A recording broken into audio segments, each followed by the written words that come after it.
Teachings of Lord Caitanya, the Golden Avatar, a treatise on factual spiritual life by His Divine Grace, A.C. Bhaktivedanta Swami Prabhupada, founder Acharya of the International Society for Krishna Consciousness. Chapter 22, Srimad Bhagavatam. After the conversion of the Mayavadi sannyasis to the path of Chaitanya Mahaprabhu, many scholars and inquisitive people visited the Lord at Benares. Since it was not possible for everyone to see Chaitanya Mahaprabhu at his residence, people stood in lines to see him as he passed on his way to the temples of Vishwanath and Bindu Madhava. One day, when the Lord visited the temple of Bindu Madhava with his associates, Chandrasekhar, Paramananda, Tapan Mishra, Sanatan Goswami, and others, he sang, Hari Haraye Namaha, Krishna Yadavaya Namaha, Gopala Govinda Rama, Sri Madhusudana. When the Lord sang in this way, chanting and dancing, thousands of people gathered around him, and when the Lord chanted, they roared. The vibration was so tumultuous that Prakashananda Saraswati, who was sitting nearby, immediately joined the crowd with his disciples. As soon as he saw the beautiful body of Lord Caitanya and saw how he was dancing with his associates, Prakashananda Saraswati joined and began to sing, Hari, Hari. All the inhabitants of Benares were struck with wonder upon seeing the ecstatic dancing of Lord Caitanya.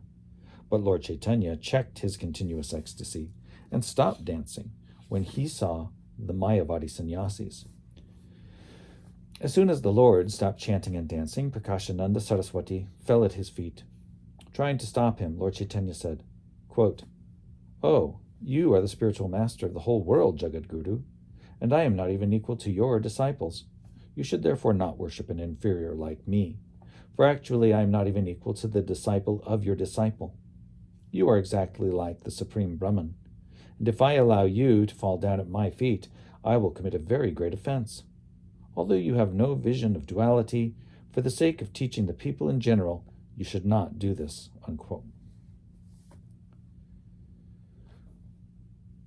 Quote, Previously I spoke ill of you many times, Prakashananda Saraswati replied. Now, in order to free myself from the results of my offense, I fall down at your feet, unquote. He then quoted a verse from the Vedic literature, which states that even a liberated soul will again become a victim of material contamination if he commits an offense against the Supreme Lord. Prakashananda Saraswati then quoted a verse from Srimad Bhagavatam 10:34-9 regarding Nanda Maharaj as being attacked by a serpent who had previously been a worshipable Vidyadhara. When the serpent was touched by the lotus feet of Krishna, he regained his previous body and was freed from the reactions of his sinful activities. When Lord Caitanya thus heard himself equated with Krishna, he mildly protested. He wanted to warn people in general not to equate the Supreme Lord with any living entity. Although he was the Supreme Lord himself, he protested against this comparison in order to teach us. Thus he said that it is the greatest offense to equate anyone with the Supreme Lord Krishna. Lord Caitanya always maintained that Vishnu, the Supreme Personality of Godhead, is infinite, and that the living entities, however great they may be, are but infinitesimal. In this connection, he quoted a verse from the Padma Purana, which is found in the Vaishnava Tantra, Hari Bhakti Vilas 173. Quote, A person who equates the Supreme Lord with even the greatest of demigods, such as Brahma and Shiva, must be considered a number one atheist, unquote. Quote, I can understand that you are the Supreme Personality of Godhead Krishna, Prakashananda Saraswati continued, and even though you present yourself as a devotee, you are still worshipable because you are greater than all of us in education and realization.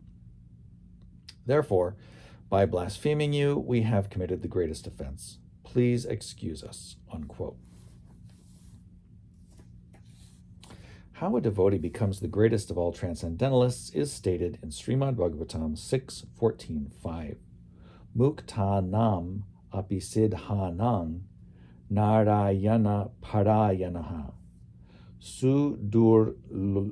sudurlabha prashantatma koti shwapi mahamune. Quote, there are many liberated souls and perfected souls, but out of all of them, he who is a devotee of the Supreme Personality of Godhead is best. Such a devotee of the Supreme Lord is always calm and quiet, and his perfection is very rarely seen, even among millions of persons. Unquote. Prakashananda then quoted another verse from Srimad Bhagavatam 10:446, in which it is stated that one's duration of life, prosperity, fame, religion, and the benediction of higher authorities are all lost when one offends a devotee. Finally, Prakashananda quoted Srimad Bhagavatam 7:532, which says that although all the misgivings of the conditioned soul disappear at the touch of the lotus feet of the Supreme Personality of Godhead, one cannot touch his lotus feet unless one receives the benediction of the dust of the lotus feet of the Lord's pure devotee. In other words, one cannot become a pure devotee of the Supreme Personality of Godhead unless he is favored by another pure devotee of the Lord. Quote, now I am taking shelter of your lotus feet, Prakashananda Saraswati said, for I want to be elevated to the position of a devotee of the Supreme Lord. Unquote. After talking in this way, Prakashananda Saraswati and Lord Caitanya sat together. Quote, whatever you have said concerning discrepancies in the Mayavad philosophy is also known by us, Prakashananda said. Indeed, we know that all the commentaries on Vedic scriptures by Mayavadi philosophers are erroneous, especially those of Shankaracharya.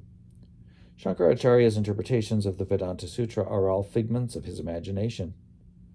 You have not explained the aphorisms of the Vedanta Sutra and verses of the Upanishads according to your imagination, but have presented them as they are. Thus we are all pleased to have heard your explanation.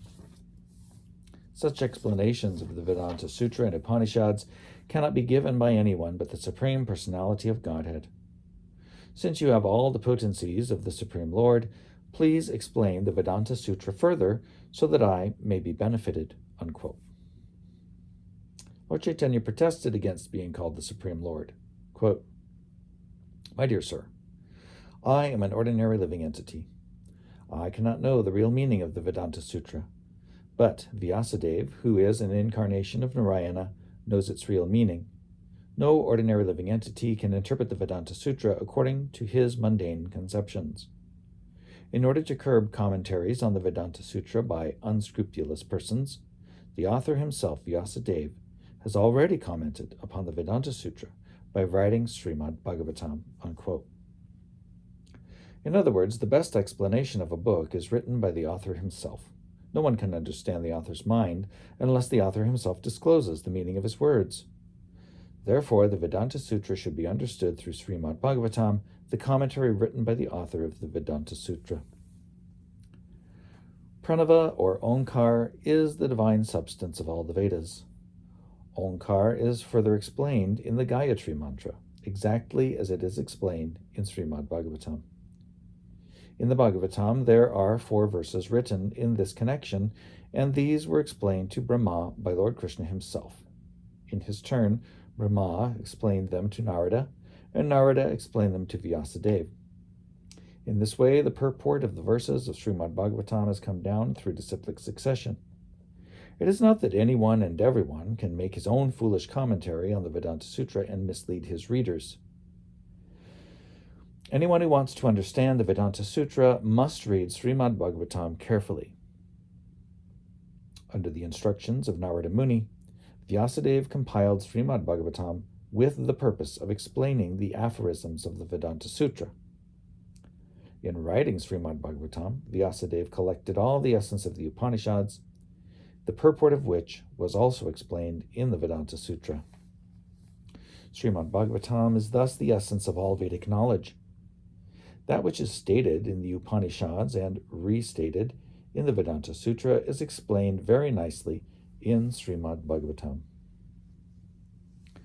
There is a verse in the Ishopanishads similar to one found in Srimad Bhagavatam 8:1-10, which states that whatever one sees in the cosmic manifestation is but the Supreme Lord's energy, and is non-different from him. Consequently, he is the controller, friend, and maintainer of all living entities. We should live by the mercy of God and take only those things which are allotted to us according to our particular living condition. In this way, by not encroaching on another's property, one can enjoy life. In other words, the purport of the Upanishads, Vedanta Sutra, and Srimad Bhagavatam is one and the same. If one studies Srimad Bhagavatam carefully, he will find that all the Upanishads and the Vedanta Sutra are nicely explained therein. Srimad Bhagavatam teaches us 3 subjects: how to reestablish our eternal relationship with the Supreme Lord, how to act in that relationship, and lastly, how to achieve the highest benefit from it. The 4 Srimad Bhagavatam verses, beginning with Aham Evasam Evagre, 2:9:33-36, are the gist of the whole Bhagavatam. These are nicely summarized by Lord Caitanya as follows. Quote, I, Krishna, am the supreme center for the relationships of all living entities, and knowledge of me is the supreme knowledge. The process by which a living entity can attain me is called abhideya. By it, one can attain the highest perfection of life, love of Godhead. When one attains love of Godhead, his life becomes perfect. Unquote. The explanation of these 4 verses is given in Srimad Bhagavatam, and Lord Caitanya gave a short description of the principles of these verses. He said that by mental speculation or academic education, no one can understand the constitutional position of the Supreme Lord, how he is situated, his transcendental qualities, his transcendental activities, and his 6 opulences. These can be understood only by the mercy of the Lord. As stated in the Bhagavad Gita, one who is fortunate enough to receive the Lord's favor can understand all these explanations by the mercy of the Lord. The Lord existed before the material creation. Therefore, the material ingredients, nature, and the living entities all emanated from him, and after dissolution, they rest in him. When the creation is manifest, it is manifested by him. Maintained. When the creation is manifest, it is maintained by him. Indeed, whatever manifestation we see is but a transformation of his external energy. When the Supreme Lord withdraws his external energy, everything enters into him. In the first of the 4 verses, the word aham is given 3 times to stress that the Supreme Personality of Godhead is full with all opulences. Aham is stated 3 times just to chastise one who cannot understand or believe in the transcendental nature of the transcendental nature and form of the Supreme Lord. The Lord possesses his internal energy, his external, marginal, and relative energies, and the manifestation of the cosmic world and the living entities. The external energy is manifested by the qualitative modes, gunas, of material nature. One who can understand the nature of the living entity in the spiritual world can actually understand Vedyam, or perfect knowledge. One cannot understand the Supreme Lord simply by seeing the material energy and the conditioned soul. But when one is in perfect knowledge, he is freed from the influence of the external energy. The moon reflects the light of the sun, and without the sun, the moon cannot illuminate anything. Similarly, this material cosmic manifestation is but the reflection of the spiritual world. When one is actually liberated from the spell of the external energy, he can understand the constitutional nature of the Supreme Lord. Devotional service to the Lord is the only means for attaining him, and this devotional service can be accepted by everyone and anyone in any country and under any circumstance. Devotional service is above the 4 principles of religion, culminating in liberation. Actually, even the preliminary processes of devotional service are transcendental to liberation, the highest subject of ordinary religion. Therefore, irrespective of one's caste, creed, color, country, etc., one should approach a bona fide spiritual master and hear from him everything about devotional service. The real purpose of life is to receive our adornment is to revive our dormant love of God. Indeed, that is our ultimate necessity. How that love of God can be attained is explained in Srimad Bhagavatam. There is theoretical knowledge and specific or realized knowledge, and perfect realized knowledge is attained when one realizes the teachings received from the spiritual master.